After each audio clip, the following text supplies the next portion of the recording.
हमारे डीजे के sound testing की प्रक्रिया शुरू होने वाली है, तो कृपया शांत रहें और दिल के मरीज कृपया डीजे से दूर हो जाएं।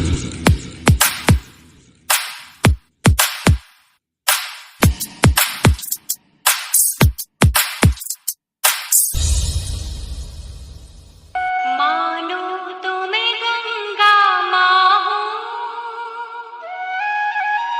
ना मानो तो बहता पानी। गंगा माँ हो, ना मानो तो बहता पानी। जो स्वर्ग ने दी धरती को,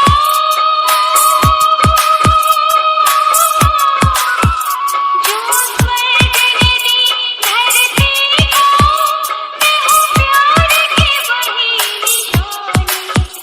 मानो तुम्हें गंगा माँ हो, ना मानो तो बहता पानी। DJ Aman Pampanagar.